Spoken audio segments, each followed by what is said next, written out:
गुफ्तगू को बीच में रोक देने के लिए और कल कम वक्त लिया, इसके लिए मैं माजरत चाहूंगा। कल की गुफ्तगू जो मुख्तसर रही, साहिब खाना गवाह है, 2 दिन से मेरी तबीयत न जाने, मास्टर साहब मौजूद है, मैंने इनके यहाँ अशरफ किताब 2 साल किया है, एक दिन में 3-3, 4-4 मजलिस मैंने पढ़ी, लेकिन ये गवाह है कभी मेरी तबीयत न खराब हुई, न आवाज़ में कोई लचक, बीवी नवाजती है, न जाने क्या वजह थी, क्या सबब है कि 2 दिन तबीयत नासाज रही। और कल भी दरमियान मजलिस एक अजीब सी कैफियत मुझ में तारी थी, इसलिए मैंने गुफ्तगू को बीच में रोका, उसके लिए मैं माजरत चाहूँगा। और आगाज कर रहा हूँ इंशाअल्लाह, जो मरहले गुफ्तगू का कुछ छोड़ा था उसे भी पढ़ने की कोशिश करूँगा। गाजी अब्बास के फज़ाइल मैंने छोड़े थे, मैं वो पढ़ूंगा इंशाअल्लाह। इरशाद अब्बास से यही हो रहा है कि अल्लाह का इरादा है कि वो हक को हक साबित करे कलिमात के जरिए, और काफिरीन की जड़ों को काट दे तो कलिमात के जरिए। न जाने आले मोहम्मद ने कितना जिक्र अल्लाह का किया कि अल्लाह भी अब इनके जिक्र के बगैर अपनी गुफ्तगू को नामुकम्मल समझता है। जा बजा हर जगह, जिस जगह भी देखा इन्हीं का जिक्र किया, जिधर भी देखा इन्हीं का जिक्र किया, हर जगह इनका जिक्र किया, बगैर इनके जिक्र के अपनी गुफ्तगू को नामुकम्मल समझता है, इनका जिक्र जरूरी कर दिया। देखिए ये जो मजलिसें होती है, ये मजलिसों का रिजल्ट क्या है? देखिए बिल्कुल जाहिर सी बात है कि हुसैन ने करबला में अल्लाह को बचाया, अल्लाह के दीन को बचाया। तवज्जो चाह रहा हूं। अब जब बचा दिया तो वादा अल्लाह ने किया, ए हुसैन तुमने मेरे दीन को बचाया है, अब जब तक जहां तक इस अल्लाह का नाम होगा तुम्हारा नाम होगा, जहां तक मेरा नाम होगा वहां तक तुम्हारा नाम होगा। अल्लाह बदन रखता नहीं, जिस्म रखता नहीं, बदन से बदन है नहीं, इसलिए कि बदन अगर आ गया तो अल्लाह जिस्म रखता माना जाएगा, और अगर जिस्म मान लिया तो फिर अल्लाह को मोहताज जिस्म माना जाएगा, और जो मोहताज हो वो अल्लाह नहीं हो सकता। लिहाजा अल्लाह जिस्म रखता नहीं, बदन रखता नहीं, मगर अल्लाह ने ये वादा हुसैन से किया कि जब तक मेरा नाम रहेगा तेरा नाम रहेगा, जहां मेरा नाम होगा वहां तेरा नाम होगा, जहां मेरा जिक्र होगा वहां तेरा जिक्र होगा। तो अल्लाह ने कौम ये पैदा की, अज़ादार की सूरत में ज़हरा की दुआ से इस कौम को पैदा किया कि तुम जाओ हुसैन का गम मनाओ, तो वादा अल्लाह का पूरा करे हम।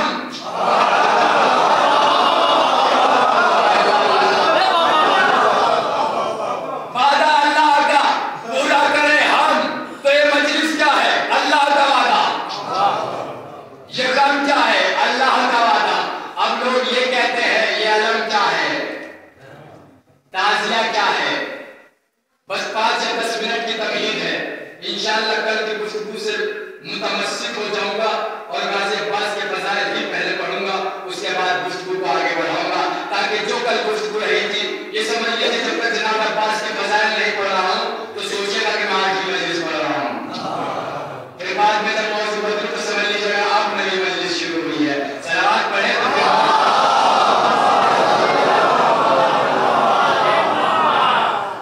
ये मजलिस क्या है, ये ताबूत क्या है, ये अलम क्या है, ये ताज़िया क्या है?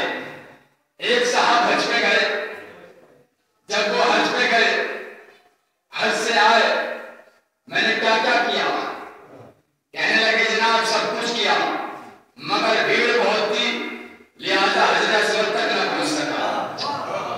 मैंने कहा अरे हजर अस्वद हज के रुकन में से, अरकान में से एक रुकन है, अगर ये छोड़ दिया तो हज बातिल।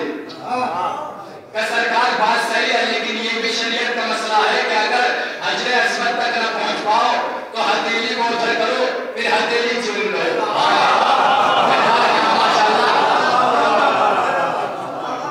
हथेली को उधर करो और उसके बाद हथेली को चूम लो। मैंने क्यों?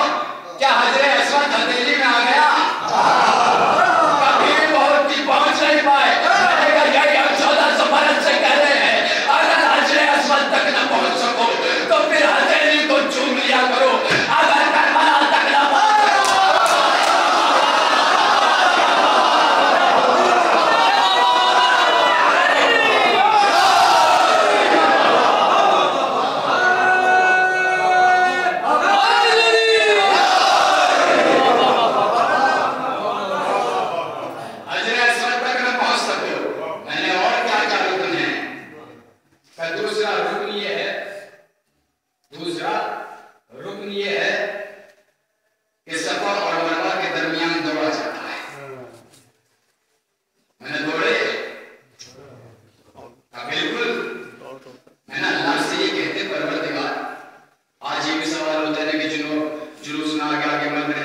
लेकिन साथ में हज कर रहे हैं। महापरवरदिगार से नहीं कहा परवरदिगार के एक दिन औरतें करें एक दिन मर्द करें। इस्लाम पर्दा सिखाता है। तवज्जो चाहे, इस्लाम पर्दा सिखाता है। आप आमादा है, इस्लाम पर्दा सिखाता है। बुजुर्ग जानते होंगे, मैंने तो सिर्फ न्यूज पेपर में पढ़ा है कि एक मरतबा अमेरिका का साबिक सदर रेगन ने यह कहा कि ईरान की औरतें जंगली है, पर्दा करती है। पूरी तरह के बंदे तक पहला जुमला आज की मजलिस का कहा, इस्लाम की औरतें, ईरान की औरतें जंगली है, ईरान की औरतें पर्दा क्या करती है, पर्दे में कैद रहती है। एक मरतबा ईरान में बैठे हुए सैयद सादे ने एक जुमले सुने और एक मरतबा घर से निकला, प्रेस कॉन्फ्रेंस बुलाई, प्रेस कॉन्फ्रेंस आ गई, लीजिए सुने जुमले, प्रेस कॉन्फ्रेंस आ गई, न्यूज वाले आ गए, मीडिया वाले आ गए, सभा के सामने खड़े हो गए कि आज खुमैनी जवाब क्या देंगे, आज ये शियों का मंचा जवाब क्या देगा, आज ये शियों का जिंदा इमाम का नायब जवाब क्या देगा। एक मरतबा इमाम ने सबको अपनी तरफ मुंतखब करके कहा, सबको अपनी तरफ मुतवज्जे करने के लिए कहा कि ईरान को कोई ये न समझे कि ईरान के पास बम नहीं है, ईरान के पास आइटम बम नहीं है, ईरान ने बम भी बना लिया, ईरान ने आइटम बम भी बना लिया। एक मरतबा एक न्यूज को साहबी को ये खबर मिली कि आज खुमैनी जोश में है, आज सब बता देंगे कि बम कैसे बनाया, बम कहाँ बनाया। जल्दी से आगे आया, कैमरे को सेट किया कि कहाँ है बम, कितने बनाए, का एक नहीं, दो नहीं, 101 बनाए, 101 बनाए, का कहाँ है, मेरी जेब में, मेरी जेब में तस्वीर निकाली, ये है हमारा आइटम बम। अच्छा मुतवज्जे, ये क्या कह दिया, अब खुमैनी कहते हैं सुनो, ये अमेरिका का सदर अपने व्हाइट हाउस में बैठ के ये कहता है कि ईरान की औरतें पर्दा करती हैं, ईरान की औरतें जंगली है, तो ठीक है, अमेरिका से कहो कि उसकी हुकूमत पूरी दुनिया में है, जंगल अपनी मर्जी का सुने, सेना अपनी मर्जी का चुने, हम भी चलते हैं, वो भी चले, वो अपने मुशीर को ले ले, हम अपने मुशीर को लेते हैं और साथ साथ जंगल में चलते हैं। अगर जंगली जानवरों ने पर्दा किया है तो ईरान की औरतें जंगली, और अगर पर्दे में नहीं है तो फिर मानना पड़ेगा ईरान की औरतें नहीं, बेपर्दा जंगल के जानवर रहते हैं या अमेरिका की औरतें।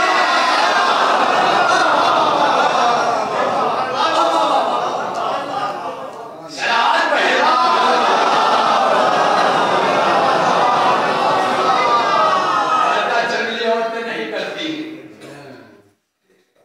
पर्दा जंगली औरतें नहीं, जंगली बेपर्दा रहते हैं। ये जवाब दिया भाई, यहां तक आपको मुझे अपने से जोड़ना था और मैंने जोड़ दिया। आप आमादा है, पूरी दुनिया सवाल करती है ये क्या है। इस्लाम सब कुछ सिखाता है। हज पे गए, बकरे काटे, लाखों तादाद में, क्यों? ताकि इब्राहिम और इस्माइल को जमाना भूल न जाए। कुछ भूखा आवाज कर रहा हूं ताकि इब्राहिम और इस्माइल की यादें ताजा रहें, इसलिए ताकि लोग हाजरा को न भूल जाए। इसलिए ये हज के रुकन को रखा, जितने अरकान हैं, ताकि लोग तारीख न भुला दे। सफा और मरवा के दरमियान इसलिए दौड़ा गया, हाजरा को न भूले। तवज्जो चाह रहा हूं, बकरे इसलिए काटे गए इस्माइल को न भूले। मैंने कहा सरकार बस ये मजलिस इसी वजह से है कि लोग हुसैन को न भूले और ये ना भूले कि हुसैन कौन है और यजीद कौन है। इसलिए ये मजलिसें रखी गई हैं, इसलिए ये मजलिस रखी गई है। बस 10 मिनट गाजी अब्बास के फजाइल पढ़ता हूँ, इसलिए कि कल मैंने एक इनाम पढ़ा था, दूसरा इनाम नहीं पढ़ा था। एक इनाम बताया था गाजी अब्बास को अल्लाह ने क्या दिया, आज दूसरा इनाम सुनो। लेकिन दूसरा इनाम सुनने से पहले आपको पूरी बेदारी से मेरे साथ जुड़ना होगा। कौन गाजी अब्बास? वो गाजी अब्बास के जब मैदान सिफीन में गए और मैदान सिफीन में पहुंचे तो पहुंचने के बाद 17 बैठों के साथ इब्न अशास आया। जब वो मुकाबले में आया तो तो मौला ने पहले का हाथ पकड़ा, हवा में उछाला, दूसरे का हाथ पकड़ा, हवा में उछाला, तीसरे का हाथ पकड़ा, हवा में उछाला। तारीख ये बताती थी 17वां ऊपर था, पहला नीचे था। 17वां ऊपर था, पहला नीचे था। 17वां ऊपर था, पहला नीचे था। और इतने स्पीड से मौला ने उछाला कि 17वां ऊपर था, पहला नीचे था। और एक मर्तबा मलकुल मौत रूह कब्ज कर रहा है, पहले की, दूसरे की, तीसरे की, चौथे की। शायद के 17वें की तरफ देख के कहा, जल्दी आ, जल्दी आ। लीजिए 17 के 17 को वासिल जहन्नम किया। उसके बाद मौला ने तलवार को बेनियाम किया और बेनियाम करके कहता है दुख्तरे पर कदम जमने हम पर के तल हर बदन में अजल की अगन खोल दे। दुख्तरे पर कदम जमने हम पर के तल हर बदन में अजल की अगन खोल दे। मुंकियों के लहू की हर एक मौज में अपने माथे की हर एक शिकन खोल दे। अपने आका के सर आसमां पे उठा, आप दजला में उनके कफन खोल दे। आप दजला में उनके कफन खोल दे और देख बज़्म शुजाअत का हर ताज पर तेरे नजदीक है और मेरे पास है। यूं लड़े दुश्मनों को गुमा तक ना हो, ये अली लड़ रहा है कि अब्बास है।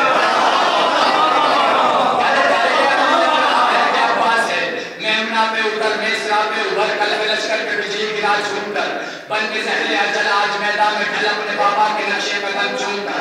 यूं नकाबे उलट कर पलट दे सफे पर मुनाफिक का सजा भी मालूम कर।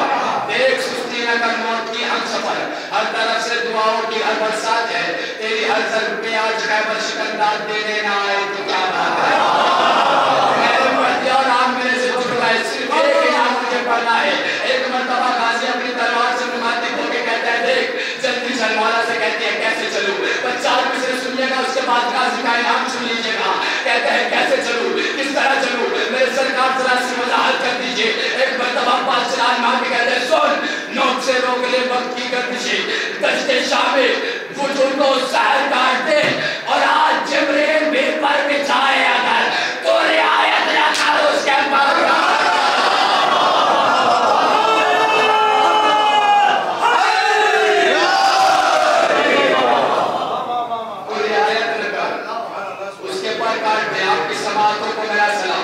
गाजी का इनाम क्या है?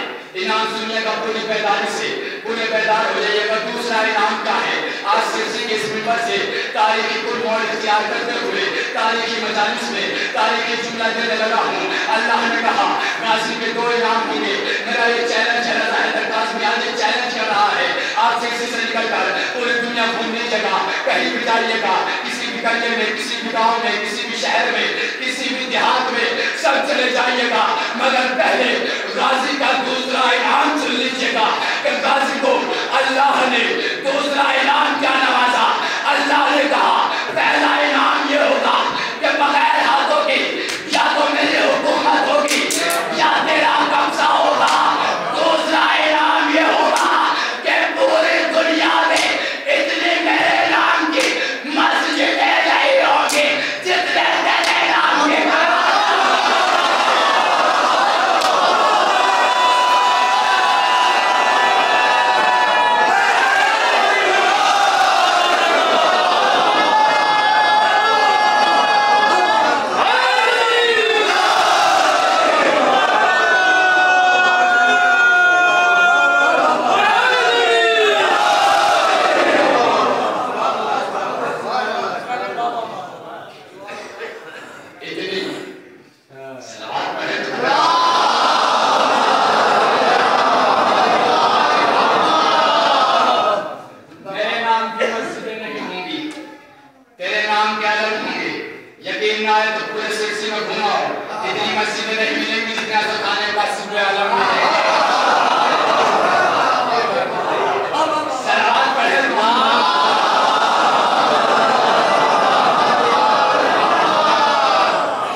एक इल्म किताबत, एक खुलूस। अगर कभी याद आ जाओ तो नमाजों में दुआ कर दीजिएगा तो उस बंदे को इल्म किताबत भी अता हो जाए, खुलूस भी अता हो जाए। सलात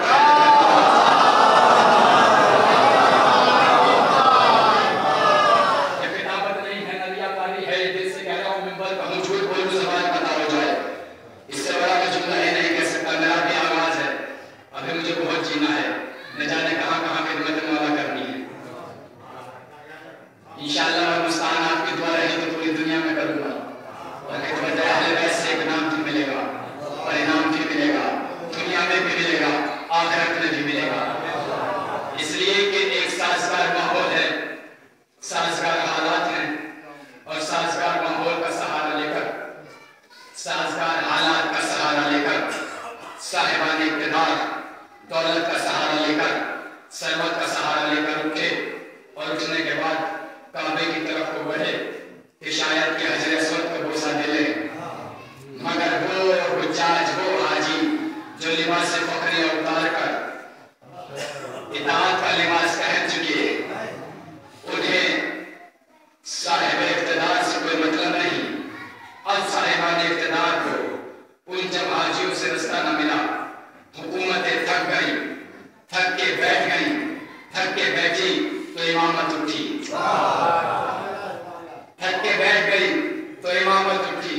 अब चौथे इमाम चले, चौथे इमाम काबे की तरफ को बढ़े, जब बढ़ने लगे मैं कदमों से लिपट गया, मौला न चाहिए, अभी अभी साहिबान इक़्तिदार थक के बैठे हैं, उसके पास दौलत भी थी, उसके पास सिपाही भी थे, उसके पास सरवत भी थी, उसके पास हुकूमत भी थी, उसके पास हकों और बच्चों की सदा भी थी। आपके साथ तो कुछ नहीं थी। मौला ने कहा तुम तो ये ना कहो, कम से कम काबे में आके तो ना कहो, इसलिए कि जब मेरी चटकी माँ आई थी तो मेरे जो शिकम में थे, काबे की दीवार में रास्ता दिया, जब काबे की दीवार में रास्ता दिया था, यानी उस वक्त दीवार में दर बना था, आज दिलों में दर बनेगा, आज दिलों में दर बनेगा। इमाम चले, तारीख बताती है मजमे ने हटना शुरू किया, मजमे ने रास्ता देना शुरू किया। अब जब मजमे ने रास्ता देना शुरू किया, हाकिम ने देखा, बादशाह ने देखा, एक जुमला करूं, जब बादशाहत और हुकूमत आजिज़ी में परेशान हो जाती है ना, तो कमीन दिल को उतराती है। अब बादशाह था हशाम इब्ने अब्दुल मलिक, उसने देखा ये कौन है, जा रहा है, इसे रास्ता मिल गया, ये कौन है, इसी के बराबर में मौला का एक चाहने वाला फरस्तक खड़ा था। फरस्तक दरबारी शायर था, पुराने जमाने में, मासी के जमाने में दरबार में कुछ शायर हुआ करते थे जो सिर्फ बादशाह की मदह करते थे और वजीफा पाते थे और वहीं खाना खाते थे, शाही मुर्गा करते थे। अब फरस्तक हशाम इब्ने अब्दुल मलिक के बराबर में खड़ा है। जैसे ही उसने कहा ये कौन है, फरस्तक ने सुना, देख के कहा कि इन्हें नहीं पहचानता, इन्हें बिना पहचानता है, इन्हें मकाम इब्राहिम पहचानता है, इन्हें हजर अस्वद पहचानता है, इन्हें काबा पहचानता है। तू कैसा बदबख्त है, काबे को पहचानता है, बारिश से काबा।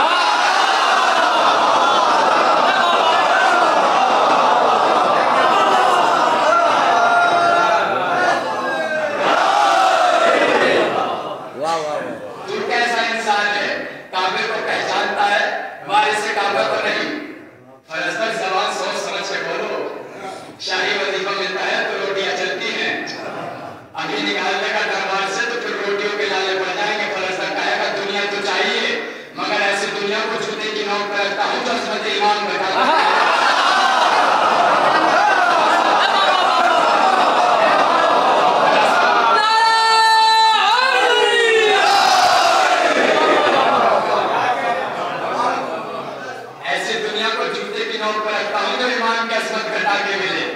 अब जैसे ही फरस्तक ने सुना, दरबार में उसके पकड़ रहे हैं,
की पुरानी आदत है।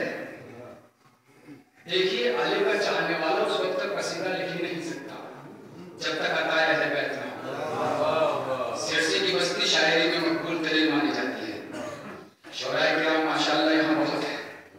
शायरी आप बहुत अच्छी जानते हैं और यही वजह है कि दुनिया की जिस स्टेट को सिरसी का शायर होता है तो मजमा हिलता नहीं। ये हकीकत है, इसमें कोई दो की वाली बात नहीं है। कोई भी हो, नए नए व्यू बचे हैं। उस वक्त तक कसीदा लिख ही नहीं सकता जब तक अताए मालूम। मैंने बहुत सोचा फरजत कोई आता कहां से होगा, फरजत को अता कहां से होगा। जब मैंने बहुत सोचा, बहुत समझा, भाई यहां से जुड़ेगा और तारीखी जुमला कहने लगा हूं। पहला मैंने बहुत सोचा कि फरजत कोई आता कहां से हुआ, तो जब मैंने तारीख पढ़ी, पागल रसूल जब तक पे मिट्टी का पुतला बैठा तो अली दरबार में आए। आने के बाद कहा, सुनो तुमने किया क्या है? ताई ने अमीर बनाया है इसे वजीर, इसे अमीर बनाया है इसे वजीर।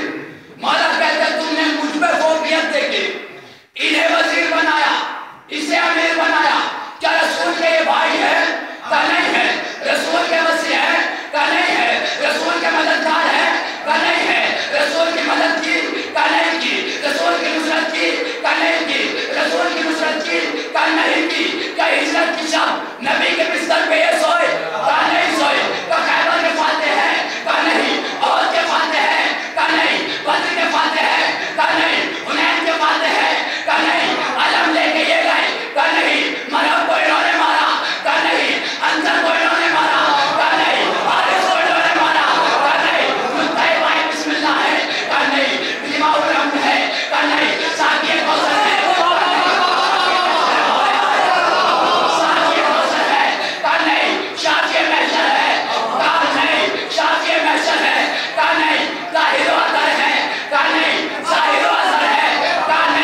रसूल की मैं यहाँ रुकता हूँ 2 मिनट के लिए।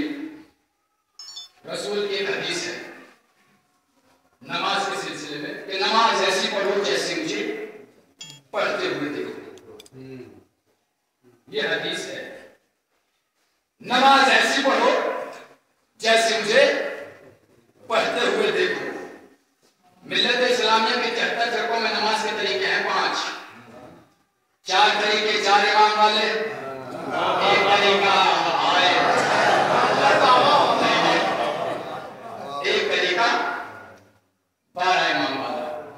4 तरीके 4 इमाम वाले, एक तरीका 12 इमाम वाला। हदीस में रसूल क्या है? नमाज ऐसी पढ़ो जैसे मुझे पढ़ते हुए देखो। अब हम पहुंचे इमाम हंबली के पास। क्या नबी को नमाज पढ़ते देखा? तो ये क्या बताते, तारीख ने बताया नबी को नमाज पढ़ते क्या इन्होंने नबी को नहीं देखा। बेदार हो जाइएगा, नबी को नमाज पढ़ते हुए क्या इन्होंने नबी को नहीं देखा।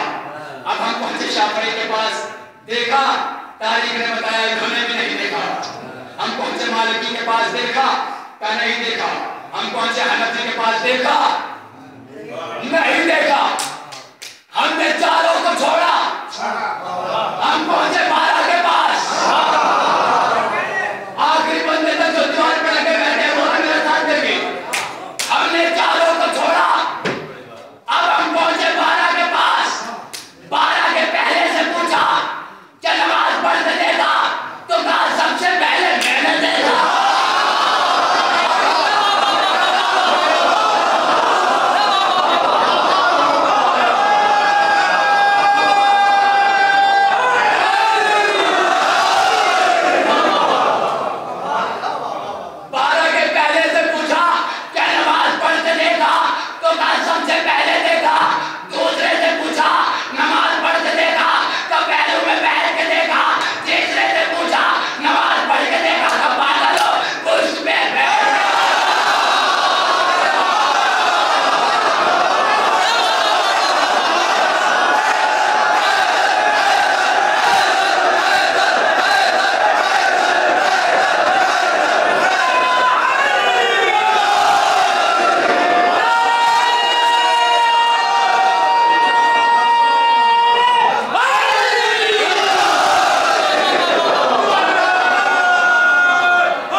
तस्वीर की नमाज का तरीका नबी के जैसा, नबी की नमाज का तरीका, आठवीं के जैसा, आठवीं की नमाज का तरीका, सातवीं के जैसा, सातवीं की नमाज का तरीका, छठे के जैसा, छठे की नमाज का तरीका, पांचवें के जैसा, पांचवें की नमाज का तरीका, चौथे के जैसा, चौथे की नमाज का तरीका, तीसरे के जैसा, तीसरे की नमाज का तरीका, दूसरे के जैसा, दूसरे की नमाज का तरीका, पहले के जैसा।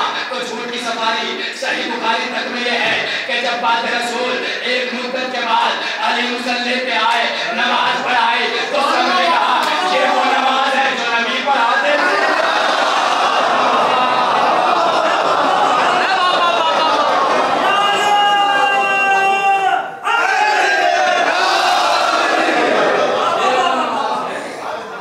ये वो नमाज है जैसी नमाज नबी पढ़ाते थे।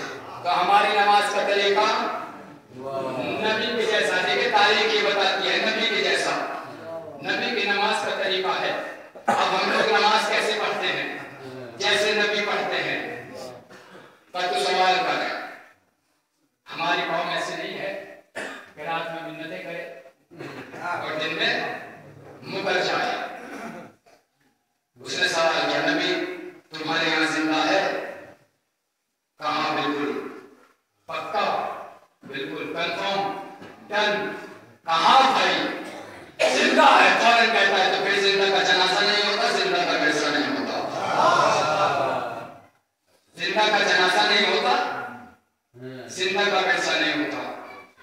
अब अगर वो जिंदा है तो फिर जनाजे पे बहस छोड़, विरसे पे बहस छोड़। मैंने भी पढ़ा तो कुछ दिन, 2-3 दिन पहले के मौलवी भी बिके, मुफ्ती भी बिके। अब इन्होंने पर्दा डालना चाहा इस अमल पे। मौलवी मोहम्मद इस्माइल ने अपने साथ वाले से कहा किताबें पढ़ो, किताबें पैक करना शुरू करी। बिल्कुल यही सन्नाटा होगा मामले की, किताबें बांधना शुरू करी।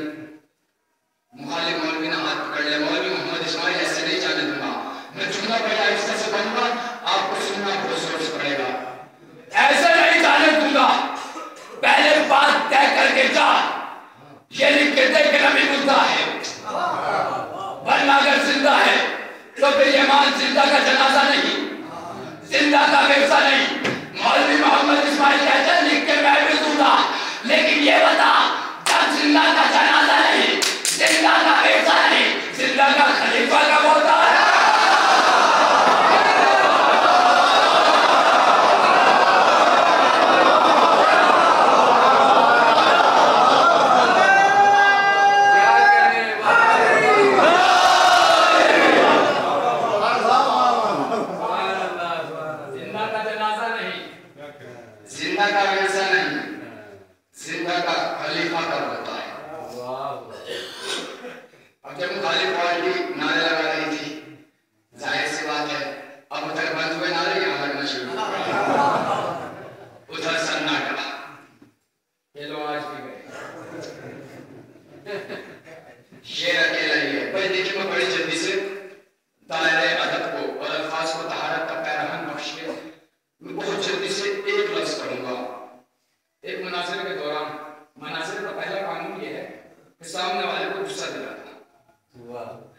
सामने वाले को गुस्सा दिला, जब वो गुस्से में बोलेगा तो जितना होगा, अगर बात सच नहीं है तो गुस्सा क्यों है?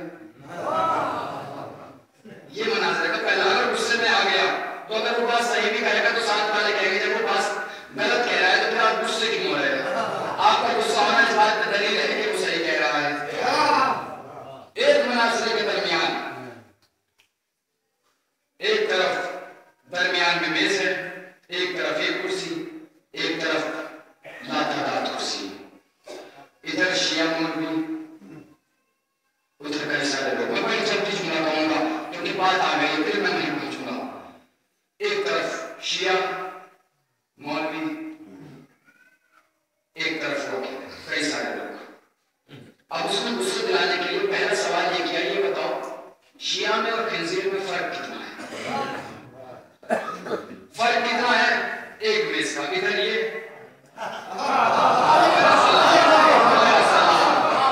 एक तरफ ये, बीच में सिर्फ मेज, उधर वो, इधर मेज भी। मैं होता, मैं मुजफ्फरनगर का रहने वाला हूँ, जो मेरा हाथ मारता मैं उससे मारता, जो गुस्सा एकदम आ जाता। तो सवाल कैसा कर लिया है? बीच में मेज, एक तरफ शिया एक तरफ हो, कहता शिया और खंजीर में फर्क कितना है? हंसे मुस्कुराए का मेज का फर्क है। कितना फर्क है जो सिर्फ बीच में मेज, सिर्फ इतना फासला है। बहरहाल जिंदा का खलीफा नहीं होता। बाद रसूल, अब मैं यहां से एक मुकदमा पढ़ने लगा हूं जिसको आपने अब से पहले शायद मसाइल की सूरत में सुना हो, लेकिन अपने थोड़ा सा जज्बात पर काबू रखिएगा, आंसुओं पर काबू रखिएगा, फजाइल की सूरत में सुनिएगा। मैं कुछ नुकात निकाल के लाने की कोशिश करेंगे। छोटा सा तालिब बाद मजलिस उलमा किराम में इस्लाह भी करेंगे। बाद रसूल जो अहले बैत में और इन लोगों में झगड़ा हुआ, झगड़ा क्या है, फसाद, वो सिर्फ खिलाफत ही नहीं थी, बल्कि एक जायदाद थी जिस जायदाद का नाम था फिदक। फिदक बेदारी से सुनिएगा। मुझे भी मालूम है कि शायद इसकी कुछ नुकात बर्दाश्त कम मिलेगी, इसलिए कि जज्बात एकदम, लेकिन हो सकता है कोई नई बात आपको हाथ लगे और मेरे लिए दुआ कीजिएगा। फिदक, उस जायदाद का नाम था फिदक।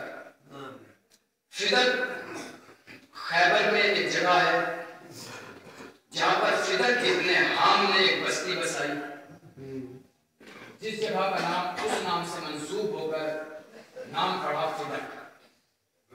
उस जगह का नाम पड़ा फिदक। जब खैबर फतह हो गया तो खैबर के यहूदियों ने अपनी शिकस्त का बदला लेने के लिए उधर से जो मुसलमान गुजरते थे उन्हें कत्ल करते थे और उनका माल छीन लेते थे। जब यह खबर रसूल को पहुंची कि वहां के यहूदियों ने परेशान कर रखा है, अब अली को दूसरी बार रसूल ने खैबर में भेजा। आप बेदार हो जाइएगा, आखिरी आदमी तक दूसरी बार रसूल ने अली को खैबर में भेजा। जब अली खैबर में पहुंचे, पीले को पहुंचे, आवाज दी, सुनो, अगर तुम मरहब की मौत का बदला और अपने लोगों की मौत का बदला मुसलमानों से ले रहे हो तो देखो मरहब को मैंने मारा है, आके मुझसे बदला लो, मगर ये सोच के आना हाथ भी वही है तलवार भी।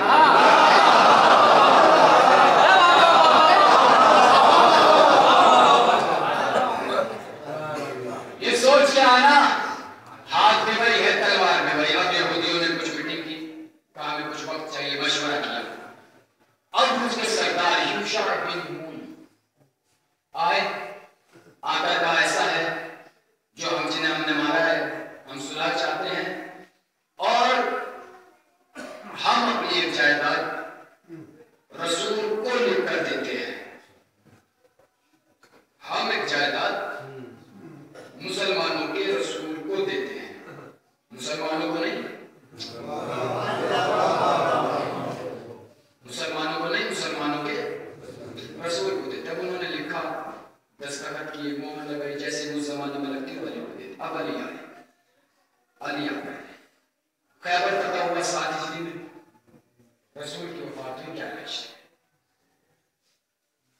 अब मेरा पहला सवाल ये है कि अगर फिदक में मुसलमानों का कोई हक था तो फिर 4 साल तक मांगा क्यों नहीं?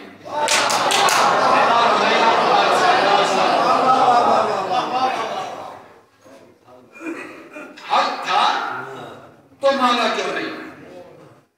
और अगर आपको शक हो तो ये रसूल वो रसूल है कि जब बहरैन से माल गिराज आया और आने के बाद रसूल की खिदमत में पहुंचा तो रात का वक्त था, मस्जिद में रसूल बैठे थे। रसूल ने कहा ये माल आ गया, लाओ पहले तो जिसमें यतीमों के मिस्कीनों के नाम है वो नाम लिए।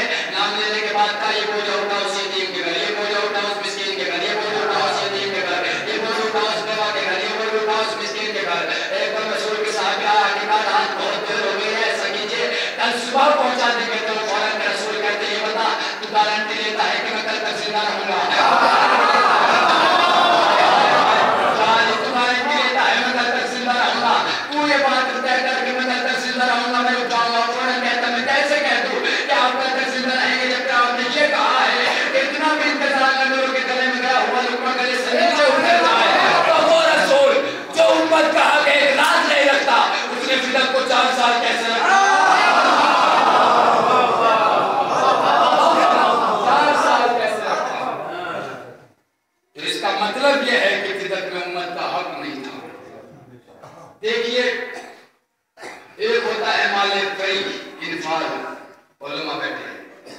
ये उस माल को कहते हैं, देखिए जब जंग की जाती है जो माल हाथ आता है उसे कहते हैं माले गनीमत। उसके 5 हिस्से हैं, 4 उम्मत के, 1 रसूल का। लेकिन जो बगैर जंग किए हुए, बगैर घोड़े दौड़ाए हुए माल आता है उसे कहते हैं माले फई। उसमें मुसलमानों का कोई हक नहीं होता, वो सिर्फ रसूल का हक होता है। उस फिदक से 40,000 दीनार उस दौर में आमदनी होती थी। और वो फिदक को कह दिया बाग फिदक, बाग फिदक, बाग मोशन और महदूद जो हम कहते हैं।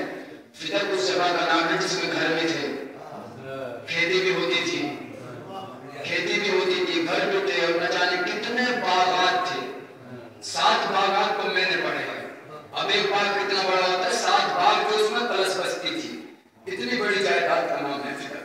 ये मैंने पढ़ा, मुख्तसर सा फिदक का पस मंजर पढ़ा था कि मैं आपके सामने मुकदमा मैं पहला जुमला कहने लगा। अब यहां से आप लोग आमादा हो जाइए, ये पस मंजर मैंने पढ़ा, एक था क्या? आयत नाज़िल हुई, ए रसूल अपनी करीबी औरत को उसका हक दो। रसूल ने फिदक को लिखा और बीबी ज़ैनब को दे दिया। अब बाद रसूल ये तख्त पे बैठ तो गए, लेकिन उस दौर के हाकिम की जिम्मेदारी होती थी कि वो रियाया को भी चलाता था, अपने सिपाहियों को भी तनख्वाह देनी रहती थी, मुशीरों को भी तनख्वाह देनी रहती थी, वजीरों को भी तनख्वाह देनी रहती थी। तो उसने अपने मुशीरों के मशवरे से फिदक पर कब्जा किया। अब मैं मुकदमा पढ़ने लगा हूं। फिदक पर कब्जा किया। अब जब फिदक पर कब्जा किया, जितने भी उस फिदक में खेत में काम कर रहे थे सब बाहर आकर कहा, बीबी तख्त पे बैठने वाले ने फिदक पर कब्जा कर लिया। अब तारीख ये बताती है कि बीबी ने बुर्का ओढ़ा। अब तवज्जो चाह रहा हूं यहां से और आमादा हो जाइए, मैं मुकदमा पढ़ने लगा हूं। आखिरी बंदे तक एक जुमले में पूरी किताब समेट रहा हूं। आए आने के बाद बीबी फिदक, अब बीबी उठी, घर की कनी से कहती है, जब बीबी बुरखे में उठी तो बीबी के लब हिल रहे, तो बीबी कह रही थी, होशियार हो जा, तेरे मुकाबले में नबी की बेटी आ रही है।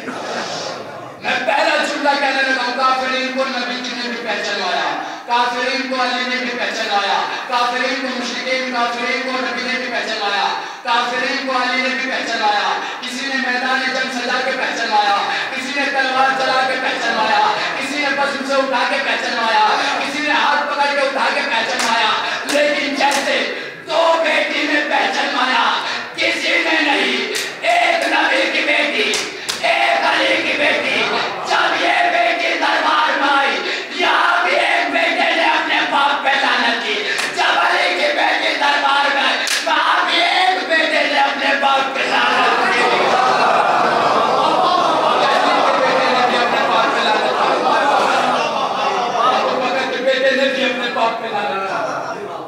बीबी आ गई दरबार में। अगर आप आमादा है, मुझे नहीं मालूम कितने लोग सरकारी जॉब से रिटायर हुए बैठे हैं। अगर आज की कानून के एतबार से भी आप मुकदमा लड़े तो बीबी जीत रही है। बाद रसूल, पहला जुमला खुदा की कसम पूरी तारीख से मैं कागज जुमले में, बाद रसूल जो इस्लाम के दामन पे सबसे बदनुमा धब्बा लगा वो ये था कि जिसके खिलाफ मुकदमा था वही सच था।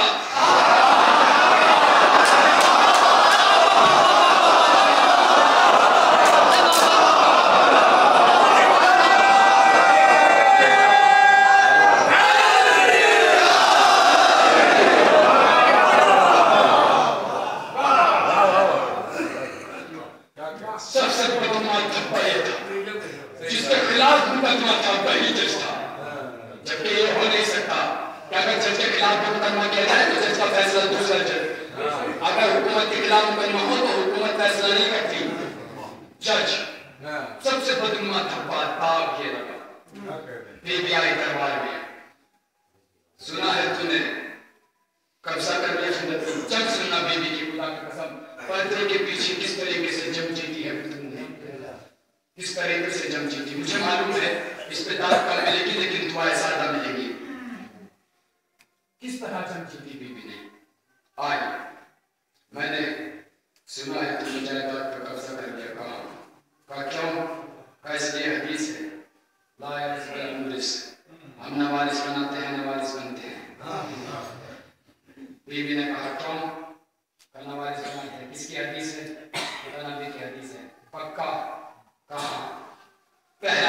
माशूला मुकदमा शुरू होने के बाद बीबी ने मुंह पे बड़ी जोरदार तमाचा मारा लफ्जों से, सही नवारिस बनाते हैं, नवारिस बनते हैं, सलवात पढ़ने वाले